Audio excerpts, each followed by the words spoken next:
everybody, I hope you're well. We are very good, very happy because we are here in the legendary Circuit de Gia. We're here in Macau and we are ready to get into free practice 2 after a rather good free practice 1, particularly for this gentleman here, Michelish, who topped the charts. Before we have a quick word to him, let's not forget that this is the ultimate showdown. This is the weekend. The battle is on between Ted Bjork and Jan Erlache. Jan leads 34 points for this final weekend. So he's got a comfortable cushion, but it's Macau. Anyway, right, let's have a chat to Mikel, who came out on top in free practice 1. When we chatted a little bit earlier, you said, right, this is my weekend to win at Macau. It's not been done before, so why are you feeling so confident and why was that such a good FP? Yeah, it's been a very good start to the weekend with the P1 on FP1. It's true I had new tires, but I have to say the car was really on the window for being the first laps on the Macau track, which is very challenging. Last 2 years we were fighting also for pole and victories, and we managed to get Norby on the title. So now we are out of the game, so I think it's the year that we can try to go for a pole and victory, and it's what I really want, but we will see. What sort of preparation did you do then, in particular, leading up to this weekend? Sorry? What preparation did you do?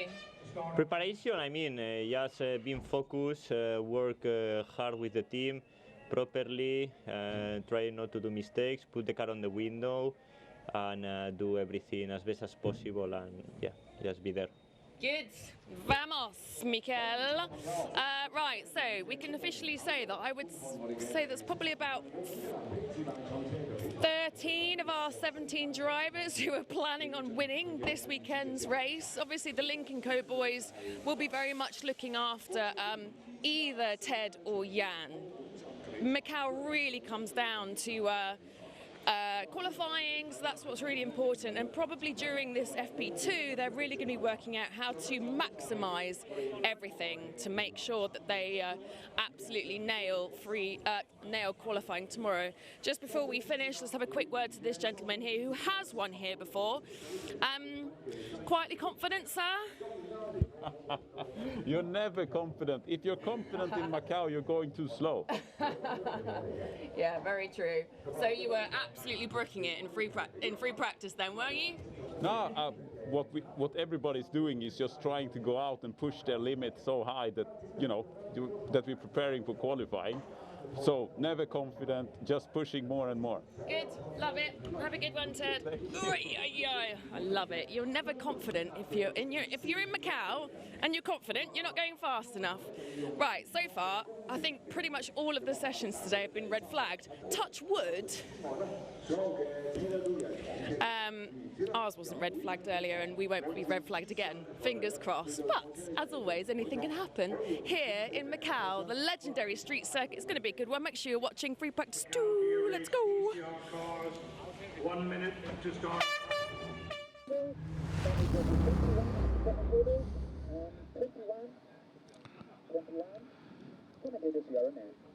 Free practice 2 ready to go then, and the earlier session did have a red flag courtesy of one of the local drivers getting in strife down at the hairpin, but fingers crossed this one can go without drama, and there are 30 minutes on the clock, and it's the last opportunity for the drivers, for the teams, to make sure that they have a car that is absolutely as they want it, as they need it for qualifying tomorrow, which will have 30 minutes for everybody, and then the top 12 get a further 15-minute shootout, and it's from that really that the 2 grids are going to be based, because race 1 is the natural order, race 2 has the top 10 in reverse. There's your championship leader, Jan Erlache, ready to venture out onto the circuit. They are on the pre-grid, as you can see, and it is going to be Ted Bjork who is going to lead them out first of all, second in the championship. David Addison and Alan Hyde are trackside. There's a green flag being shown. That means the session is now live, as away goes 186 Esteban Guerrieri, 107 behind is Aurelien Comte, 155 you can see there is Mark Tring Ha, and on track Jan Erlache, who's not had a Macau victory before. Slippery conditions the drivers are being warned about after the last session of GT4 activity was much interrupted, and a rather broken Ginetta didn't just damage itself, but also put liquid down on the road and do some barrier damage as well. Half an hour ticks away, cars on track. Michelish, quickest in free practice 1 this morning. Jan Michelish, the championship leader, was second quickest and led for most of the session. And Norbert Michelish, double champion, crowned here at Macau, third quickest. That was free practice 1 this morning. They don't have a competitive element to today. It is 2 free practice sessions, so they can dial the cars in. They can do an awful lot of good today. They can also do an awful lot of bad, because if you have it off, if you cause damage to the car and then set yourself up for qualifying tomorrow with a repaired car, then that's going to put you on the back foot for the weekend. So I think the key to this, the key to free practice 2, is to keep it neat, keep it tidy, try to find the limits, but without pushing things too hard. Would you say that's an accurate description of how to attack an all-free practice day? Yeah, I think so. And they'll also have a different plan in terms of whether they want to focus on setup or scrubbing tyres or bedding brakes or whatever. So you're never really comparing like with like in a free practice session. Certainly towards the end of this, you'd anticipate people to start thinking about qualifying, but they've got half an hour in which to do that. However, half an hour could disappear very quickly, especially if we get interruptions, because you lose minutes with an in-lap, you lose time with a stoppage, you lose time with an out-lap. So we should be okay, because the majority of this grid are regulars in the World Championship, this WTCR replacement, the World Tour. They are professional drivers being paid by manufacturers. So in theory, we ought to be able to get through this without too much drama. Yes, please. That's what we're hoping for during this session, because it is always, on the first day of the Macau Grand Prix weekend, it is always a little bit challenging. What was the phrase that you used to me many years ago? Safety car breeds safety car. Yeah, true. And in the case of Macau, it's red flag, and very often that happens. You have one, the cars leave the pit lane, the tyres have gone down to below optimum temperature, and then you get another car which goes off, so another red flag, and that was very much the story of last year when we had challenging conditions. The good news is that this year we don't have challenging conditions. This is just about perfect, isn't it? Yeah, it's dry, it's a little bit blustery, but a dry circuit is vital. So now onto a flying lap they go, and we're looking for something around the 2:28 mark, because that's what Michelish got down to in FP1 this morning. This is Jan Elash's view. He's heading down to Lisboa. Green flags flutter, and Elashé lines the car up, turns right, and the bright blue Lincoln Co. then, which is the car of the championship leader, Jan Elashé, in his championship battle with Ted Bjork, and he now powers up San Francisco Hill. 4 wins to Elashé, 3 wins to Bjork, 34 points between them, 75 points on offer, and come qualifying, you've taken 15 out of the equation, so it might be a slightly different situation points-wise after that tomorrow. Pink flashes on the side and the wing mirrors of Jan Elash's car, the championship leader, on board with the Frenchman in the Lincoln Co. Cyan Racing, number 168 car, and threading his way around. Every year it sort of surprises me when you are on board and you're in a touring car and you're threading your way around the tight, twisty section of the circuit. They can overtake, they can get side by side on that section, which is when you're on board and you're looking from inside the car. It's almost incredible that you get at least one car down through there, but over the years I've seen quite a few fairly audacious overtaking manoeuvres taking place on that tight and twisty section. Not least, I think I remember Tom Chilton having a successful overtake there. That's some years ago. But it's incredible what you can do in a touring car that you can't seem to do in any other kind of car around the gear circuit at Macau. Yeah, Rob Huff was always another great overtaker on that mountain section if a sniff presented itself. If you come back with wing mirrors, you're not trying. Exactly, exactly. And there, right up against the concrete, Jan Elashé, he gets a little bit out of line coming off Fisherman's Bend. So now down towards the R bend, the last corner on the lap, comes the Lincoln Co. Swings through the corner, and now up towards the timing line. So that lap for Yann Lachey is a 2:30.296. So not as good as he was doing towards the end of FP1, but in the ballpark. Ashkona has gone purple in sectors 2, 3 and 4. Top of the times in FP1.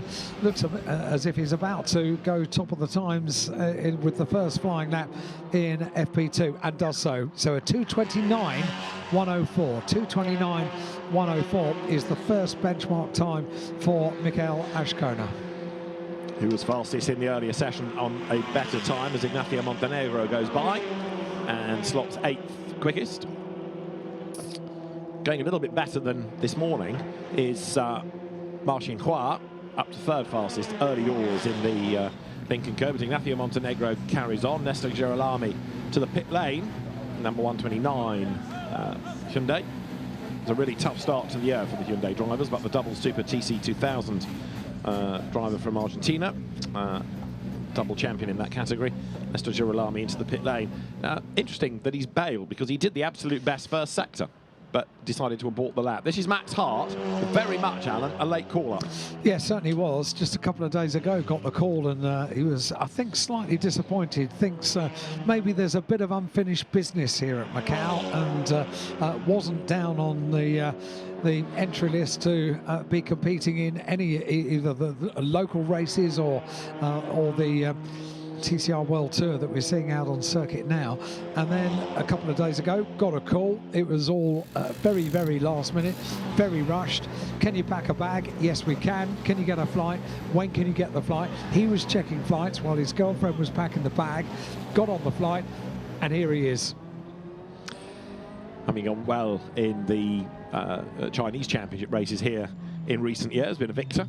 So Norbert Michelish, you're riding on board with. He's down at the Melco hairpin, down to 1st gear, sprints out the other side, track map on the dash. Then if he gets a call about dramas at a given corner, he can quickly refer to it and know exactly where the incident may well be. Michelish then comes down through Black Sands, and the reigning champion then turns the Hyundai onto the run towards our bend and then towards the timing line.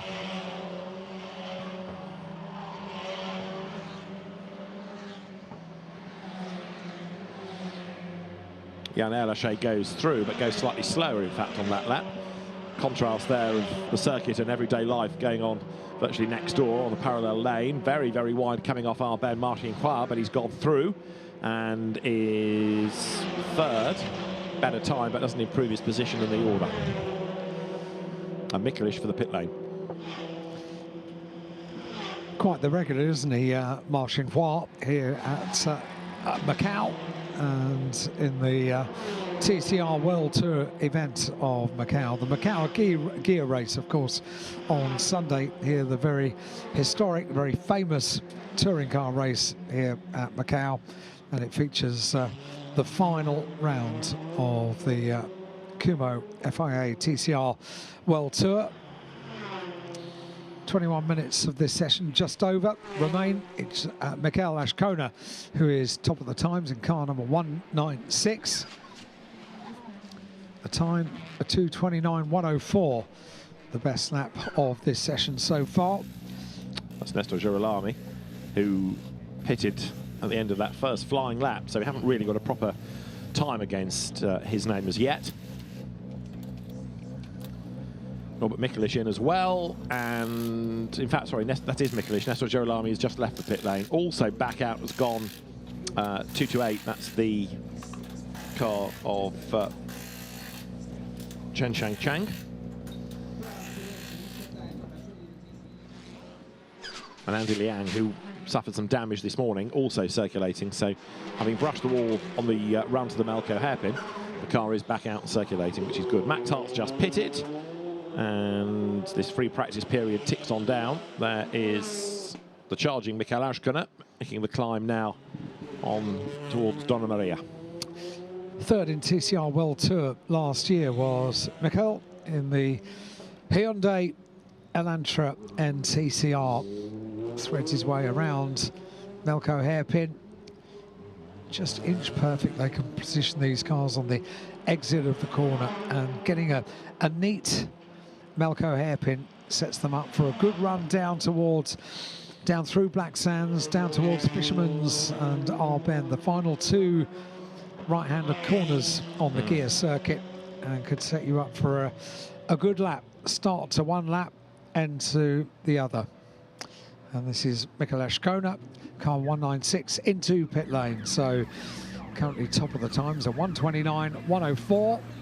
And Michael with not a push lap that time into pit lane. Michelish already in pit lane. And that's the 186 car that we're looking at of Esteban Guerrieri. Honda Civic Type R, Goat Racing entered car. And Esteban sits inside the car while the team tend to it. We've got 18 minutes and 50 seconds of the session remaining. Free practice both sessions today for the FIA TCR World Tour cars. Tomorrow, all about qualifying from just after midday local time. Real rush of cars for the pit lane. Largely the Lincoln Co's on block have come in, but also down the pit road has just come Ignacio Montenegro. So with 10 minutes done, time for a tweak or two, maybe another set of boots. 8th and 11th, the 2 TCR Australia drivers, Josh Buchan and Ryan McMillan. In the HMO Customer Racing Hyundais, TCR Australia's had a rather difficult season, to say the least, with rounds being cancelled and entry levels being fairly modest, to say the least. But Josh Buchan took on the TCR World Tour regulars in Korea, came out on top, won the first race at India, so he did a good job. That is Ignacio Montenegro's Goat Racing Honda. The team manager of Goat Racing, Pepe Oriola, brought back into competition this weekend, so he's got a third car and is 10th in the times. Quite a lot of Asian drivers did enter the event, but haven't got through, if you like, to the sort of final selection process. So 17 cars is a smaller entry for Macau than we've had for a few years, but maybe it gives a bit more chance to breathe without quite the same potential mayhem. Big slide there for Josh Buchan.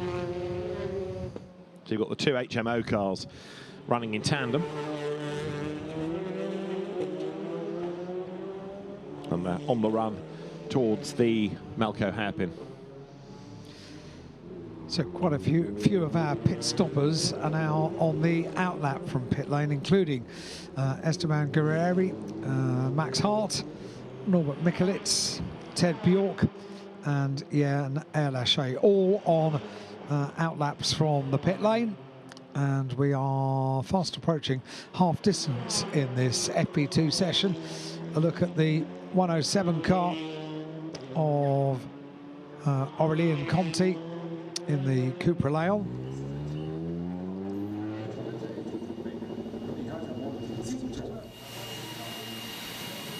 So more cars being dispatched from the pit lane. Those that are in need a bit of cool air into the engine bay, reduce the temperatures. The HMO Hyundais have been circulating together on track. They're circulating down the pit lane together as well. Ash Kona, it is top of the times, car number 196 on an outlap from pit lane. And this is on board with Esteban Guerrieri, who currently is only 16th out of the 17 that have done a time.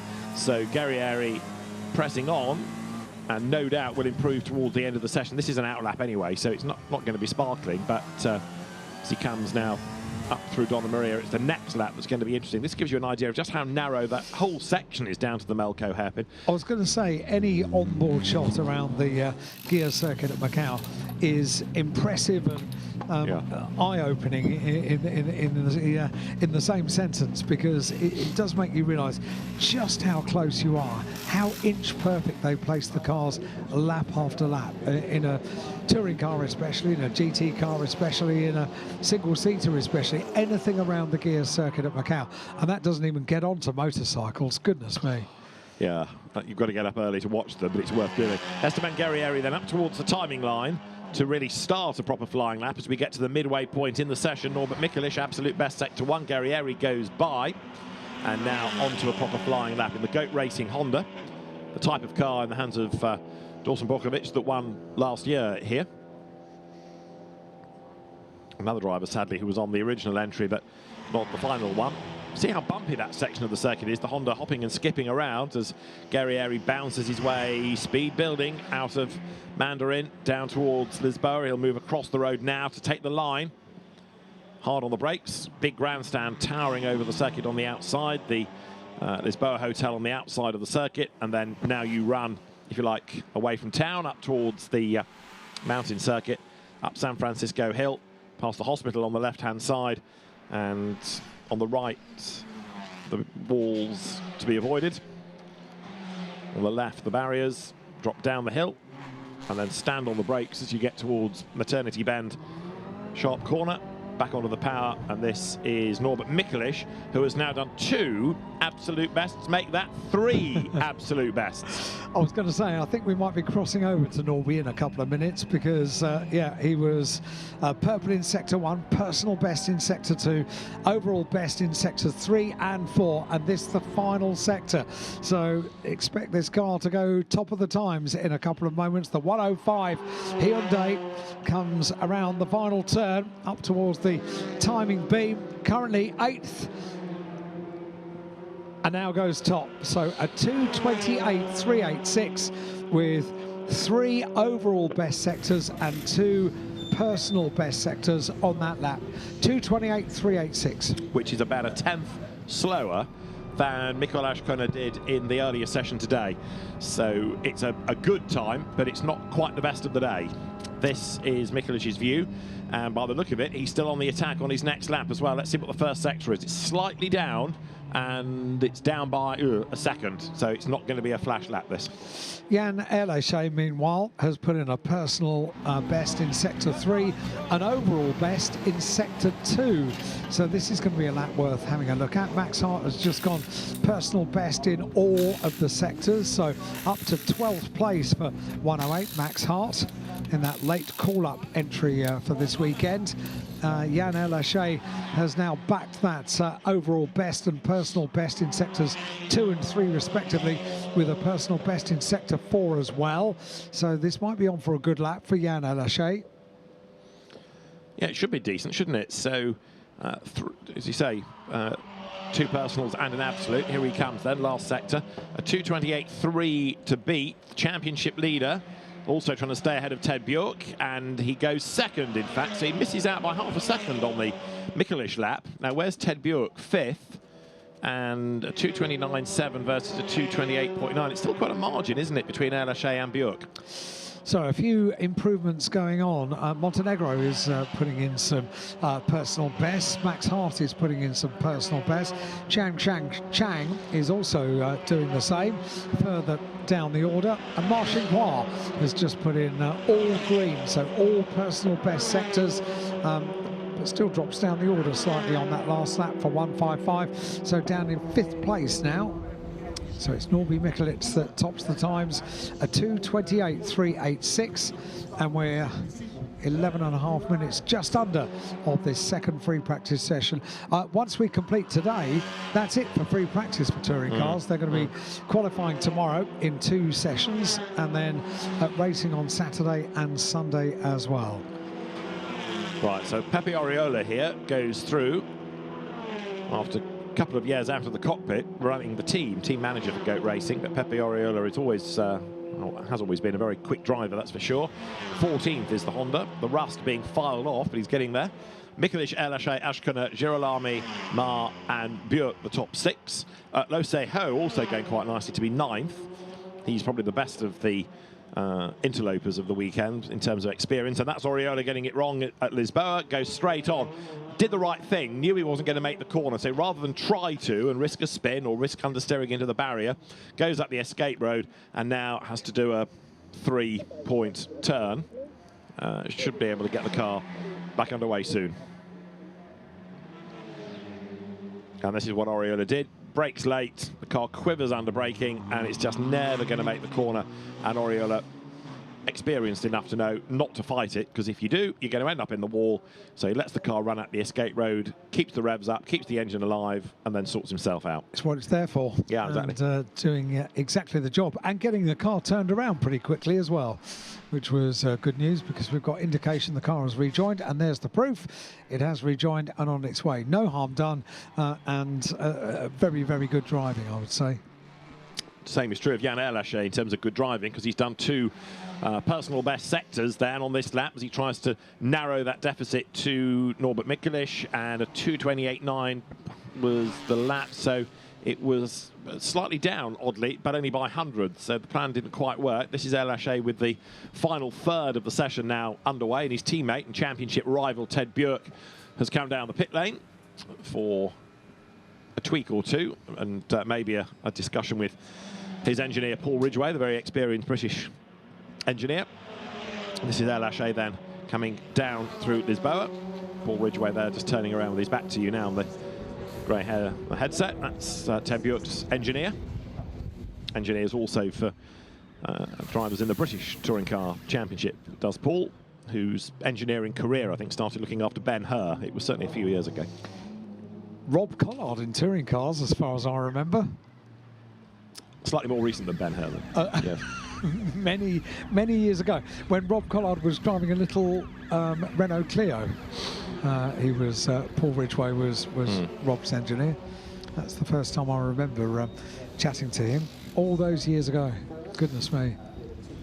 Well, right now, with 8 minutes on the clock, Ted Björk is 7th in the time, so Paul Ridgway needs to sprinkle his magic powders over that car.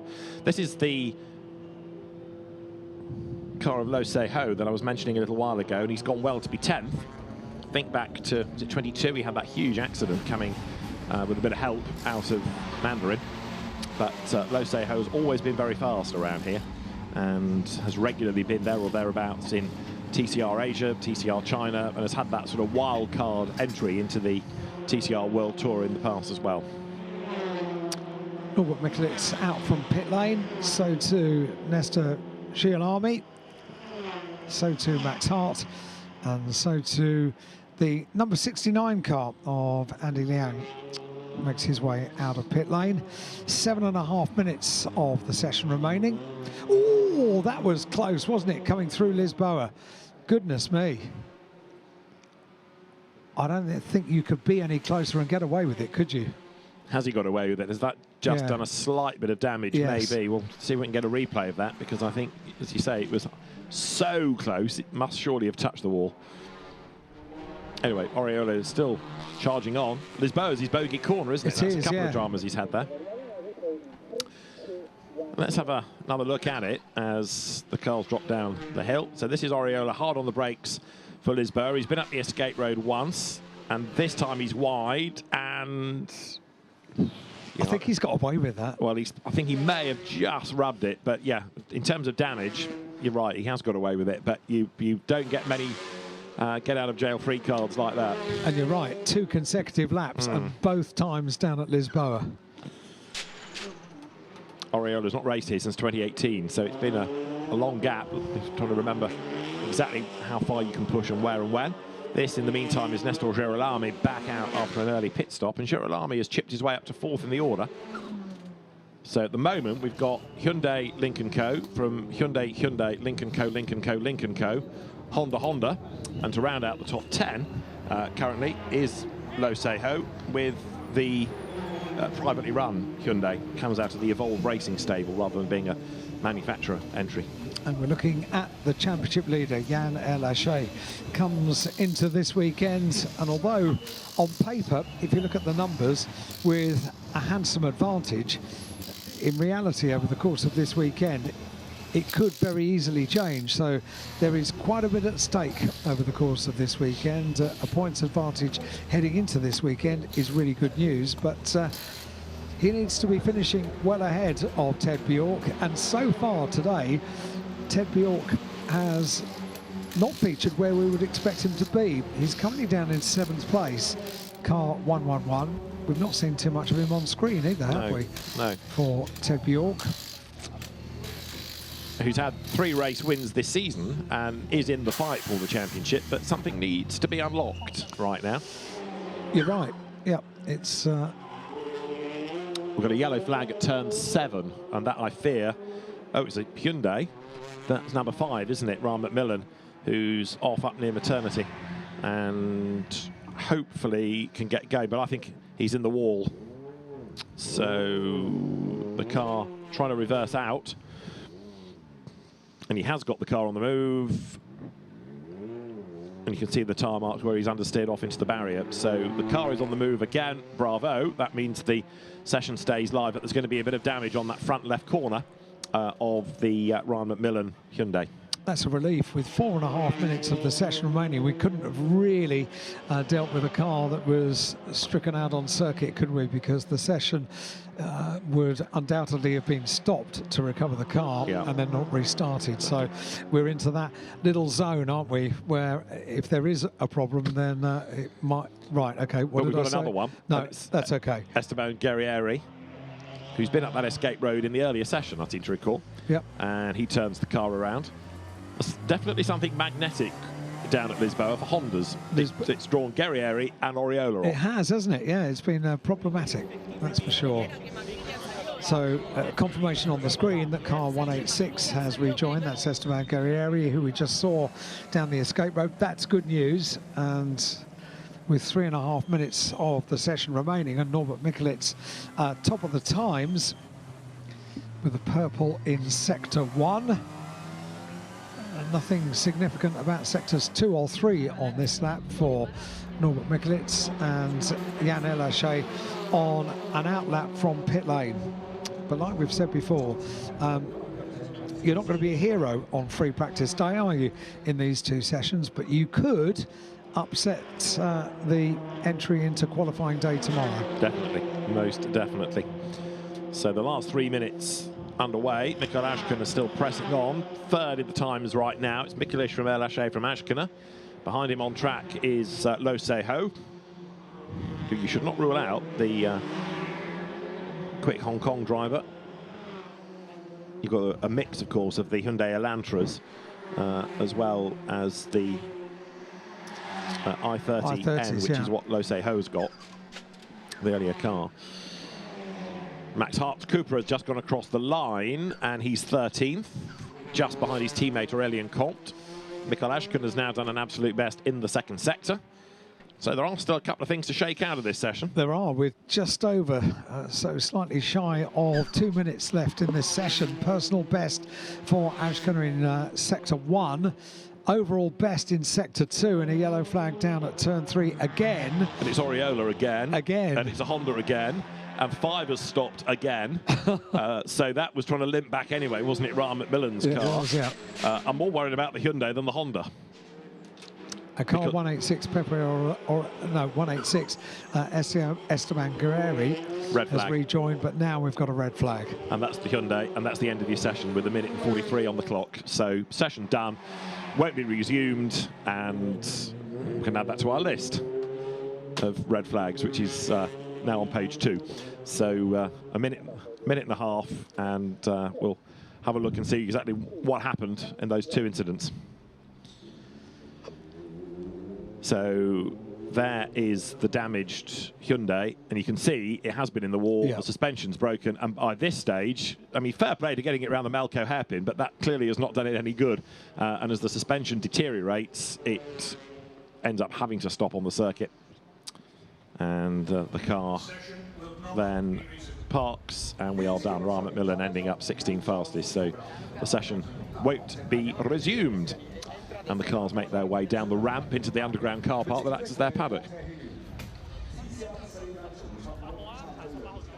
Big frustration for Ryan McMillan, eager to score this weekend and prove what he can do. He's moved from single-seaters to touring cars this year. He was the champion last year in the Australia Formula Open Series, which was in a Formula 3 Dallara Mercedes.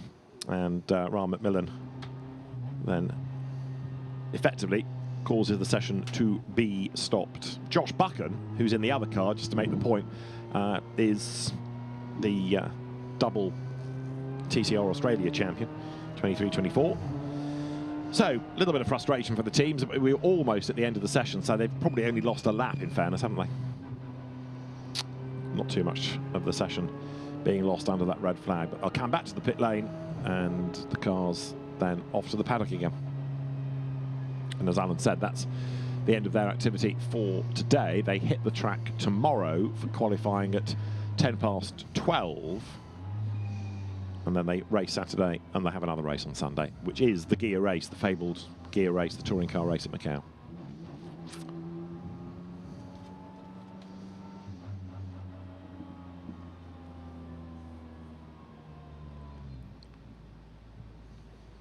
So Ted Buick's car being pushed up the pit lane, Norbert Michelish driving into the pits. And the car for either technical checks or the paddock, depending on what the race officials require.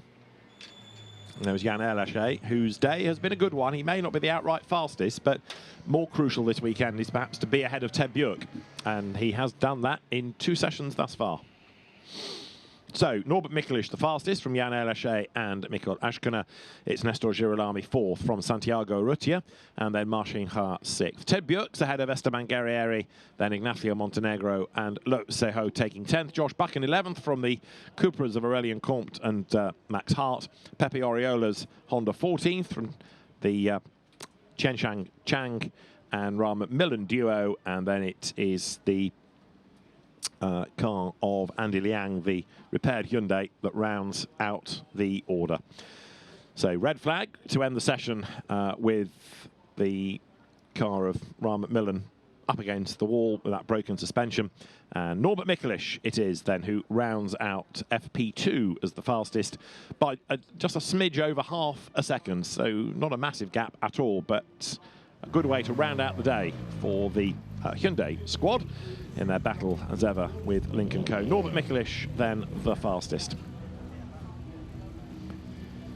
If you thought I was joking about the paddock being an underground car park, there's evidence that we certainly weren't joking. The ramp takes them down to the car park. That's where the teams are based. Different championships on different floors as well. So you've got the touring cars, you've got F4, the road sports, and the GT4 teams all down there. So Jan Erlaché, championship leader, makes his way into the queue, ready to drop down into the paddock. And as I say, staying ahead in the championship battle with Ted Buick, and he's been ahead of him in both sessions today as well. Qualifying tomorrow is going to be fascinating in the Kumho FIA TCR World Tour, and that's it for the touring cars for today.